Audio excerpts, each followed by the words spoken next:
Father Abdul Jaleel വരുന്നതിന് മുമ്പ് കേരളത്തിലേക്ക് മുസ്ലിങ്ങളും ക്രിസ്ത്യാനികളും തമ്മിലുള്ള ഹിന്ദുക്കളൊക്കെ തമ്മിലുള്ള അകൽച്ച പരിഹരിക്കാൻ വേണ്ടി ജെറൂസലേമിൽ നിന്ന് ഒരു പാർട്ടിയാക്കാൻ പറഞ്ഞേക്കുന്നുണ്ട്. ആരെ കാലത്ത്? പോർച്ചുഗീസുകാരുടെ കാലത്ത്. അത് പോർച്ചുഗീസുകാർ കടയിൽ മുക്കിക്കൊന്നു. അയാളുടെ പേര് ഫാദർ അയാത്തുള്ള എന്നാണ്. എന്താ പറഞ്ഞേ? നിങ്ങളൊക്കെ ഇവിടുന്ന് വരുന്നത് സമൂഹങ്ങളൊക്കെ തമ്മിലുള്ള നന്മ. AD 632 ജൂൺ 8 മുസ്തഫ നബി വഫാത്തായി. എത്ര? AD 632 ജൂൺ 8 മുസ്തഫ നബി വഫാത്തായി സല്ലല്ലാഹു അലൈഹി വസല്ലം. ഇന്ന് വരെയുള്ള ചരിത്രത്തിൽ അള്ളാഹുവിൻ്റെ ഹബീബിനെ ഏറ്റവും പ്രശംസിച്ച് ലേഖനം എഴുതിയത് ഓർത്തഡോക്സ് ക്രിസ്ത്യാനികളാണ്. എത്ര എത്ര എത്ര! എൻ്റെ ഈ പുസ്തകത്തിൽ ചില സാമ്പിളുകൾ കൊടുത്തിട്ടുണ്ട്. നബിയുടെ കാലത്ത് ജീവിച്ചിരുന്നവർ സല്ലല്ലാഹു അലൈഹി വസല്ലം, ഹബീബായ നബി സല്ലല്ലാഹു അലൈഹി വസല്ലമ തങ്ങളുടെ കാലത്ത് ജീവിച്ചിരുന്ന ഫാദർ സേബിയോസിന്റെ ഒരു ലേഖനം എൻ്റെ ഈ പുസ്തകം തിരുദൂതർ എന്ന പുസ്തകത്തിലുണ്ട്. ഈ സേബിയോസ് ഇത് എഴുതുന്നത് AD 640 മനസ്സിലാവണില്ലേ പറഞ്ഞത്? ഹബീബായ നബി വഫാത്താവുന്നത് 632. അപ്പൊ ഈ സമൂഹങ്ങളൊക്കെ തമ്മിലുള്ള ബന്ധം എത്രയാ? ഈ ബന്ധത്തെ ഇന്നത്തെ യൂറോപ്യൻ സംസ്കാരം കയറി വരുമ്പോൾ നമ്മൾ ഈ കാര്യത്തെ മനസ്സിലാക്കാതെയാവാണ്. ഇവിടെ ആദ്യം വന്ന ക്രിസ്ത്യാനി എന്ന് പറഞ്ഞാൽ അത് 52 AD 52 വന്ന തോമാസ് ലീഹയാണ്. തോമാസ് ലീഹ വന്നിട്ടില്ല എന്ന് പറയുന്ന ക്രിസ്ത്യാനികൾ കേരളത്തിലുണ്ട്. തോമാസ് ലീഹ വന്നിട്ടില്ല എന്ന് പറയുന്ന ഒരു മുസ്ലിം കേരളത്തിലുണ്ടായിരുന്നില്ല. നമ്മളിൻ്റെ കൂടെയില്ല. തോമാസ് ലീഹ കേരളത്തിൽ വന്നിട്ടുണ്ട്. അദ്ദേഹം തോമാസ് ലീഹ എന്താണ് യേശു ക്രിസ്തുവിൻ്റെ അഥവാ സയ്യിദുനാ ഈസാ അലൈഹിസ്സലാത്തു വസ്സലാമിൻ്റെ 12 ശിഷ്യന്മാരിൽപ്പെട്ട ഒരാളാണ്. ആര്? തോമാസ് ലീഹ എന്ന വിഷയത്തിൽ ഞാൻ പ്രഭാഷണം നടത്തിയിട്ടുണ്ട്, ഗവേഷണം നടത്തിയിട്ടുണ്ട്, പുസ്തകം എഴുതാമുണ്ട്. എന്നാൽ വന്നിട്ടില്ല എന്ന അഭിപ്രായമുള്ള ക്രിസ്ത്യാനികൾ ഉണ്ട്. വന്നിട്ടില്ല എന്ന് പ്രസംഗിക്കുന്ന ഒരു മുസ്ലിം ഇല്ല. 52 വന്നു, 72 മൈലാപ്പൂരിൽ കുത്തേറ്റ് മരിച്ചു.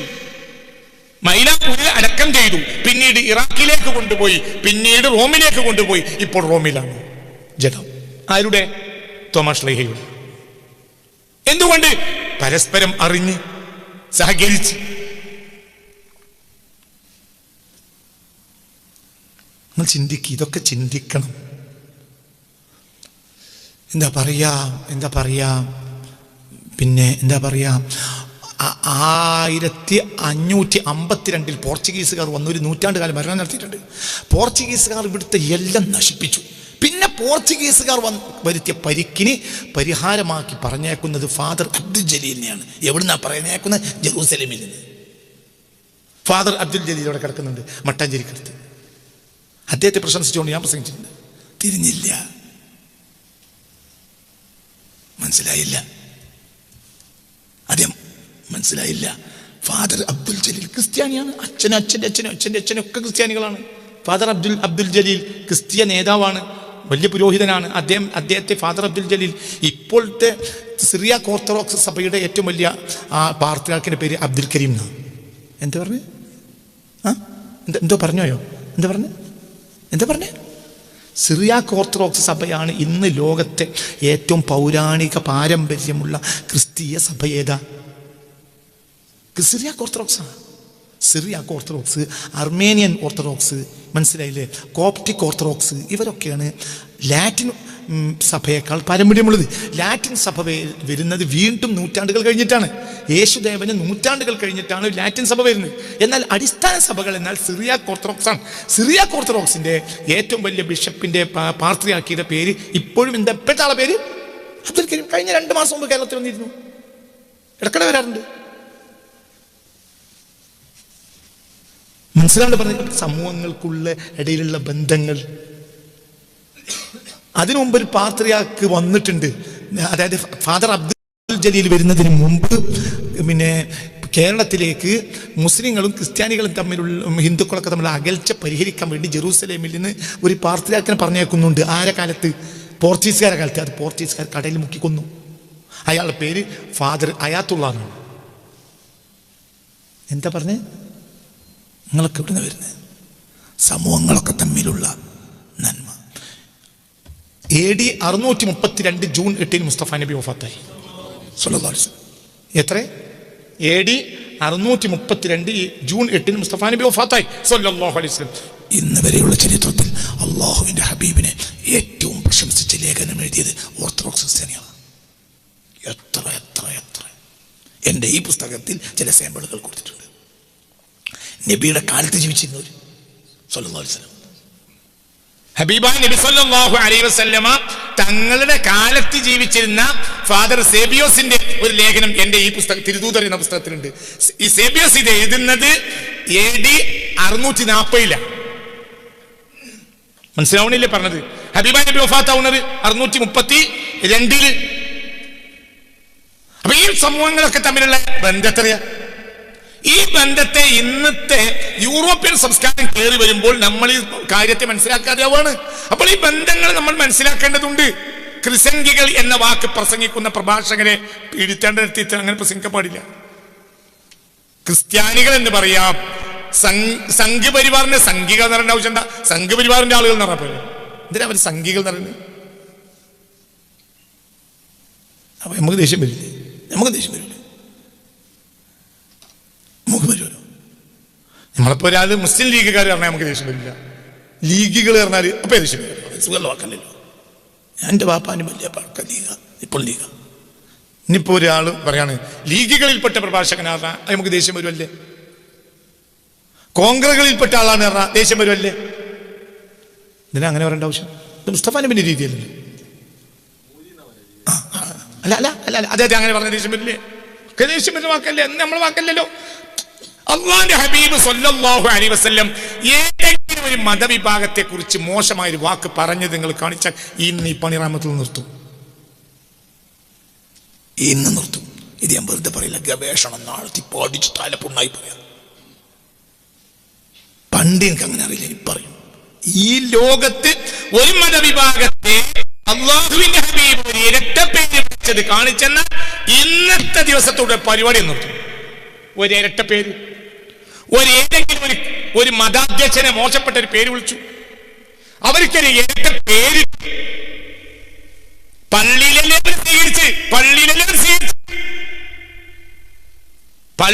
ക്രിസ്ത്യൻ നേതാക്കൾ 60ഓളം ക്രിസ്തീയ നേതാക്കൾ സമൂഹത്തിൽ വലിയ ആളുകൾ അവരെ സ്വീകരിച്ചു. ഹബീബായ നബി എവിടെ സ്വീകരിച്ചു? എവിടെ സ്വീകരിച്ചു? മസ്ജിദുൻ നബവി സ്വീകരിച്ചില്ലേ? അള്ളാന്റെ ഹബീബിന്റെ ഹറമല്ലേ അത്? മനസ്സിലാണ്ട് പറഞ്ഞത് അള്ളാന്റെ ഹബീബിന്റെ ഹറമാണ് ഏത്? ഇബ്രാഹിം നബിയുടെ ഹറമാണ് ഏത്? ബഹുമാനപ്പെട്ട കഅബ മക്ക എങ്കിൽ മുത്തുനബിയുടെ ഹറമാണ് ഏത്? പരിശുദ്ധ മദീന ഹബീബിന്റെ ഹറമല്ലേ? ഹറമിൽ കയറ്റിയില്ലേ? മസ്ജിദുൻ നബവിയിൽ കയറ്റിയില്ലേ? ക്രിസ്തീയ പാത്രിയാർമാരെ കയറ്റിയില്ലേ? 3 ദിവസം അവരുമായി അവർക്ക് വേണ്ടതെല്ലാം ചെയ്തു കൊടുത്ത് സംസാരിച്ചില്ലേ? അപ്പോൾ ഖുർആനിൽ ആലി ഇംറാനിൽ 70 ആയത്ത് ഇറങ്ങിയത് ആ സമയത്താണ്. അവർ പള്ളിയിൽ ഇരിക്കവേ 70 പരിശുദ്ധ ആലി ഇംറാനിൽ. ഇതല്ലേ നമ്മുടെ ചരിത്രം? നമ്മളെങ്ങനെ ക്രിസംഗികൾ എന്ന് പറയാം? ക്രിസ്ത്യാനികളും സംഘപരിവാറും എന്ന് പറഞ്ഞൂടെ? നീ പറയണമെങ്കിൽ നീ ക്രിസ്ത്യാനികൾ എങ്ങനെ മൊത്തത്തിൽ പറയാ? ഏതോ ഒരു ക്രിസ്ത്യാനി എന്തോ ചെയ്യുന്നത് അവരിങ്ങോട്ട് പറയുന്നില്ലേ? അവരിങ്ങോട്ട് പറയുന്ന ഭാഷയിലാണോ നീ തിരിച്ചു പറയേണ്ടത്? നിന്റെ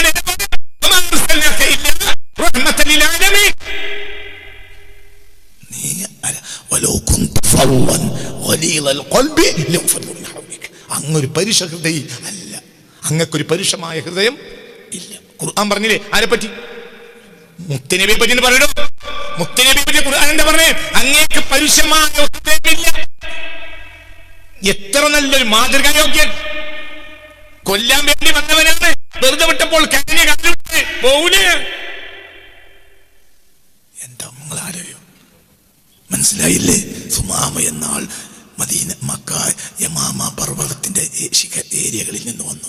ബദർ യുദ്ധത്തിൽ ഖുറൈശികളോട് കൂടെ ചേർന്നു. അയാൾക്കത് ചേരേണ്ട ആവശ്യമില്ല. എന്തുകൊണ്ട്? അയാൾ നബിയുടെ എതിരാളി.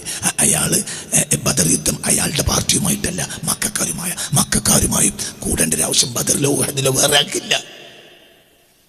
എന്നിട്ട് അടക്കി വെക്കാൻ കഴിയാതെ വന്നു. അയാളുടെ നാടുമായി യുദ്ധമല്ല, പ്രശ്നമില്ല.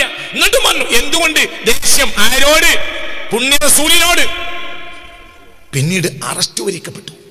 ബദർ യുദ്ധം കഴിഞ്ഞപ്പോൾ അറസ്റ്റ് ചെയ്യപ്പെട്ടു. പിന്നെ മദീനയിൽ കൊണ്ടുവന്നു. പിന്നെ 3 ദിവസം താമസിച്ചു. പിന്നെ റസൂൽ വെറുതെ വിട്ടു.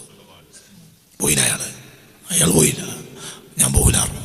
ഞാൻ കെലിമേലി അങ്ങയുടെ ചെരുപ്പെടുത്താണ് കുഞ്ഞുള്ള കാലം. ഞാൻ പോകില്ല. തന്നെ നമ്മൾ നേതാവ്. നമ്മൾ കുസംഗി എന്ന് ആക്ഷേപിച്ചിരുന്നെങ്കിലും ബാക്കി ഞങ്ങൾ കാണിച്ചു തരാൻ പോകല്ലേ? എന്താ മനസ്സിലാക്കാത്ത? അവർ നമ്മളെ മോശപ്പെട്ട വാക്കുകൊണ്ടാണ് പ്രയോഗിക്കുന്നതെങ്കിൽ നമ്മളെങ്ങനെ തിരിച്ചു പ്രയോഗിക്കേണ്ടത്? നമ്മളതല്ലല്ലോ, നമ്മൾ മുസ്ലിമീങ്ങളല്ലേ, നമുക്കൊരു വേദഗ്രന്ഥല്ലേ, നമുക്കൊരു അടിസ്ഥാനല്ലേ? മനസ്സിലാണ്ട് പറഞ്ഞത്? നമ്മൾ നിസ്കരിച്ച് സ്വർഗത്തിലേക്ക് പോയി നമ്മളൊക്കെ വിചാരം എന്താണെന്നറിയോ? സ്വർഗത്തിലൊക്കെ ഞാൻ ചെല്ലുകയാണെങ്കിൽ അമൽ പിന്നെയും ബാക്കിയാവും. അതിന് മാത്രം അമൽ. ഓ ഇത്രയാ അമൽ, എൻ്റെ അമലൊന്നും ഒരു ചാക്ക് തൂക്കിയാൽ കഴിയൂല. ചിലപ്പം അങ്ങനെയാണല്ലോ, വെള്ളിക്കൂലിൽ പറഞ്ഞാൽ 20 കിലോനെ തൂക്കുള്ളൂ. അപ്പം പിന്നെ 40 കിലോ ഉണ്ടെങ്കിൽ 2 ചാക്ക് ഇറക്കേണ്ടി വരും. അള്ളാഹ് മീസാൻ എന്നെ 2 ആക്കി തൂക്കേണ്ടി വരും. അതിന് മാത്രം അമൽ നമ്മളെ കയ്യിലുള്ളതെന്നാണ് നമ്മളെ വിചാരം. എന്ത് അമലടങ്ങ എന്നെ കയ്യിലുള്ളത്? നിസ്കാര അമലാണ്. നിസ്കരിച്ചിട്ടുണ്ടോ? ഒരു റക്അത്ത് ഇന്നവരെ നിസ്കരിച്ചിട്ടുണ്ടോ? അള്ളാഹിന്റെ പൊരുത്തം കിട്ടിയാലല്ലേ നിസ്കാരം അമലാവുള്ളൂ. നിസ്കാരം അമലാകണമെങ്കിൽ അതിൻ്റെ ഉള്ളിലേക്ക് എന്ത് കയറണം? അതൊരു ബലൂണാണ്. ബലൂണിക്ക് കാറ്റ് അത് കയറണം, അല്ലെങ്കിൽ അത് അവിടെ കിടക്കും പെട്ടിയിൽ. വായു കയറിയാലേ പറക്കുള്ളൂ. നിങ്ങളുടെ കൂടെ അല്ല. നിസ്കാരത്തിലേക്ക് ഇനി എന്ത് കയറണം? അവൻ്റെ പടച്ചോൻ്റെ പൊരുത്തം കൂടി കയറിയാൽ അത് അർശിലേക്ക് എത്തും. ചില ആളുകൾ നിസ്കാരം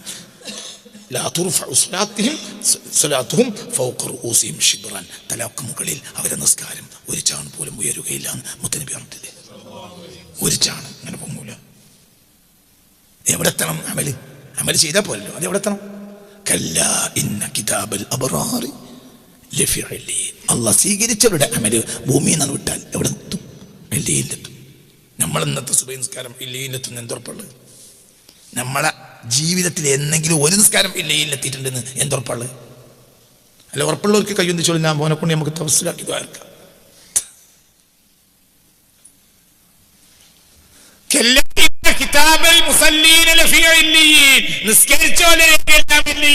അങ്ങനെയാണോ?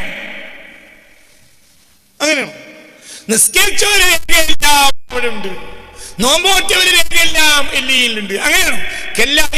അങ്ങനെയാണോ?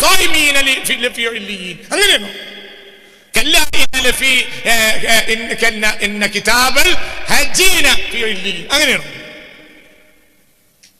33 വട്ടം ഗ്രൂപ്പിൽ ഹജ്ജിന് ആളുകൾ 34 വട്ടം ഗ്രൂപ്പിൽ ആളുകളെ ഹജ്ജിന് കൊണ്ടുപോയ ഒരാള് എൻ്റെ ഇടക്കിടക്ക് എൻ്റെ പരിയിൽ ഒരു ബന്ധുവാ. അപ്പം എൻ്റെ ബാപ്പ തമാശക്കാരനല്ലേ, ബാപ്പ പറയും ഈശടാ ഇബ്രാഹിം നബിൻ്റെ പേരിൽ തീർച്ചയായും. എന്ത് ഇബ്രാഹിം നബി ഉണ്ടായതുകൊണ്ട് എൻ്റെ കാര്യം നടന്നോണ്. മനസ്സിലായില്ല? 33 34 വട്ടം ഇയാൾ ഗ്രൂപ്പിൽ അമീറായി പോയിട്ടുണ്ട്. അയാൾക്ക് ഗ്രൂപ്പുണ്ട്, 5 ഗ്രൂപ്പുണ്ട്. ബാപ്പ തമാശയാണ്. ഇതൊക്കെ ചങ്ങായിമാരുമാണ്. 2 വയസ്സാളുകളാണ്. മരിച്ചുപോയി, 2 മരിച്ചു. അപ്പൊ ഏത് വീട്ടിൽ വന്നാല് ബന്ധുവാണ്, നമ്മളൊരു ബന്ധുവാണ്, ബാപ്പാന്റെ ഒരു പഴയാകുന്ന ബന്ധുവാണ്. ബാപ്പ തമാശ പറയും വിജയ് ഇബ്രാഹിം നബിനെ കുറിച്ച് മറ്റേ ഇടക്കിടക്ക് നിർച്ചയിച്ചുകൊണ്ട് അയാൾ ഉണ്ടായതുകൊണ്ടാ എന്റെ കാര്യമൊക്കെ നടന്നു.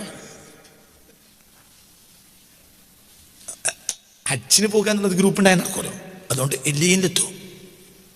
എന്തൊരു മനുഷ്യന്മാരാണ്. ഗ്രൂപ്പ് ഉണ്ടെങ്കിൽ എന്തിനു പോകാം? പഠിച്ചോനെ റബ്ബേ എന്തൊരു മനുഷ്യന്മാരാണ്. ഒന്ന് ധൈര്യമായിട്ട് പറയും. ഗ്രൂപ്പ് ഉണ്ടാക്കിയ എന്തിനു പോകാം? ഹജ്ജിന് പോകാം. അപ്പം ഹജ്ജിന് പോയിട്ടില്ലെങ്കിലല്ലേ ഗ്രൂപ്പുള്ള ഒരു കുറ്റം പറയാം. നമ്മളൊക്കെ ഗ്രൂപ്പ് ഉണ്ടാക്കി 30 വിട്ടിട്ട് 30 കുറ്റം അങ്ങനെയല്ലേ പറയാം. അപ്പൊ ഗ്രൂപ്പ് നിനക്കൊരു ഗ്രൂപ്പ് ഉണ്ടെങ്കിൽ എന്തിനു പോകാം? അതിനൊരു 10, 25, 50 തെസ്സിന് ഉണ്ടെങ്കിൽ നിനക്ക് ഹജ്ജിനും പോകാം. ഓരോ ഹജ്ജിന് എത്തുന്ന പള്ളർച്ച് പൈസയും കിട്ടും. പൈസ കണക്ക് എനിക്കറിയും, നൽകാൻ പറയില്ല. ഓരോ ഗ്രൂപ്പ് ലീഡർമാർ ഗ്രൂപ്പിലെ മുതലാളിമാർക്ക് കിട്ടുന്ന പൈസന്റെ കണക്കും എനിക്കറിയാം. അതൊന്നും ഞാൻ ഇവിടെ പറയാൻ ഉദ്ദേശിക്കുന്നില്ല, അതൊന്നും വിഷയമല്ല. പക്ഷെ അതുകൊണ്ട് അമല ഇല്ലീനിൽ എത്തുന്നില്ല, എത്തൂലെന്നില്ല. അബ്റാറിന്റെ ലിസ്റ്റ് കയറണം. കല്ല ഇന്ന കിതാബൽ അബ്റാർ. നീ അബ്റാറിന്റെ ലിസ്റ്റ് കയറിയാൽ ഇല്ലീനിലെത്തും. അതാണ് എനിക്ക് അബ്റാറിന്റെ ലിസ്റ്റിലുണ്ട്. ആരറിഞ്ഞു? നിങ്ങൾ എൻ്റെ കൂടെ ഇല്ല, നിസ്കരിക്കുമ്പോഴത്തേനും ഇല്ലീനിലെത്തും. ആരറിഞ്ഞു? കല്ല ഇന്ന കിതാബൽ അബ്റാറി ലഫീ ഇല്ലീൻ. അബ്റാറിന്റെ അമൽ ഇല്ലീനിലെത്തും. നമ്മൾ സദഖ കൊടുത്താൽ നമ്മൾ അബ്റാറാണോ? ഇല്ലെത്തും. ഇല്ലെങ്കിൽ നമ്മൾ പൈസ പോയി കിട്ടും. ആ പൈസക്ക് നമുക്ക് മാവൂരിന് ഇറച്ചി പൊറാട്ടി തിന്നാം. മനസ്സിലായില്ല? ഇജിപ്പോൾ 10,000 രൂപ സദഖ നമ്മളെ ക്ലാസ്സിലേക്ക് സങ്കല്പിച്ചു. ഇജ് അബ്റാറിൽ പെട്ടിട്ടില്ല എങ്കിൽ എൻ്റെ പൈസ പുറത്തു പറയണ്ട. അനക്കതിനേക്കാൾ നല്ലതാണ് ആ മുക്കത്തിൽ കൂടെ വരുമ്പോഴേ ഇറച്ചിയും ചാപ്സും മട്ടൻ ചാപ്സും പൊറാട്ടി നിന്നാലാണ്. അത് തിന്നുമ്പോഴെങ്ങനെ രസമുണ്ടാവും. അതുകൊണ്ട് പഠിച്ചനേറ്റ ഫക്കീറാണോ എൻ്റെ പൈസ വാങ്ങാൻ? പഠിച്ചോൻ പൊക്കിയാലോ. നിങ്ങളൊക്കെ എവിടെ നിന്ന് വരുന്നത്? പള്ളി മദ്രസ ദീനും നടക്കേണ്ടത് പഠിച്ചോൻ്റെ ആവശ്യമാണോ അല്ലേ? ആദ്യം തീരുമാനിക്കും. അല്ല, ഇത് ഇതൊക്കെ നടക്കൽ പഠിച്ചോൻ്റെ ആവശ്യമാണോ അല്ലേ? പഠിച്ചോൻ്റെ ആവശ്യമില്ല. അതിന് പിന്നെ പഠിച്ചോൻ വെച്ചാൽ ഫക്കീറാണ്. പഠിച്ചോൻ്റെ ആവശ്യമില്ലല്ലോ. പിന്നെന്തെന്നെ എൻ്റെ ആവശ്യമാണ്. അവൻ സ്വീകരിച്ചാൽ അൽഹംദുലില്ലാ. അവൻ സ്വീകരിക്കാൻ വേണ്ടി പണിയെടുക്കണം. മുഖ്യമന്ത്രിക്ക് എൻ്റെ മെമ്മോറാണ്ടത്തിൻ്റെ ആവശ്യമില്ല. ഇജി പിന്നെ പരമാവധി മാർജിൻ ഭംഗിയാക്കിയിട്ട് അവിടെ ഇട്ട് ഒരിടത്ത് മാഷി പരന്നിട്ടുണ്ട്. ആ കടലാസ് അങ്ങനെ തന്നെ മാറ്റി പുതിയ കടലാസ് എഴുതിണ്ടാക്കി. എന്തേ അങ്ങനെ തന്നെയല്ലേ പറയും മനുഷ്യന്മാരെ? അങ്ങനെ പരമാവധി കുറ്റം തീർത്തിട്ടാണ് ഈ 25 കടലാസ് മുഖ്യമന്ത്രിയുടെ ചെയറിലേക്ക് എത്തുന്നത് തന്നെ. എവിടെയെങ്കിലും മാർജിൻ തെറ്റുണ്ടെങ്കിൽ അപ്പോൾ തന്നെ സെക്രട്ടറി വിളിച്ച് ചവച്ചോട്ടിലിടും. ഇതിൽ മുഖ്യമന്ത്രിനോട് കൊടുക്കേണ്ട രൂപത്തിലായിട്ടില്ല.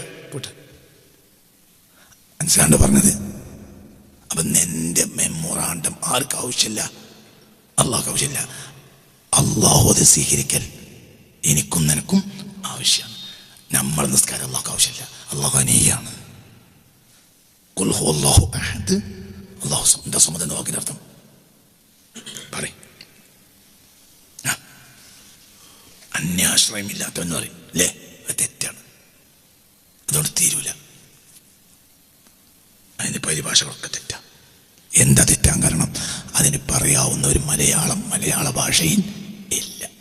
സ്വമതി എന്ന വാക്കിനൊരു പരിഭാഷ മലയാളത്തിലില്ല. എന്താ സ്വമതി എന്ന വാക്കിന് അർത്ഥം?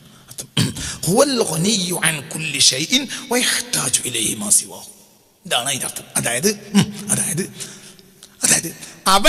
അവന് ഒരാളെയും ആശ്രയിക്കേണ്ടതില്ലാത്തതോടുകൂടെ തന്നെ എല്ലാത്തിനും അവനെ ആശ്രയിക്കേണ്ടി വരലും നിർബന്ധമാണ്. അന്യാശ്രയം ഇല്ലാത്തവൻ ഇതിന്റെ പകുതിയാത്ത അല്ലെങ്കിൽ 40%, പിന്നെ 60% ബാക്കിയാ. മനസ്സിലായില്ല? സ്വമത എന്ന വാക്കിന് അർത്ഥം പറയും.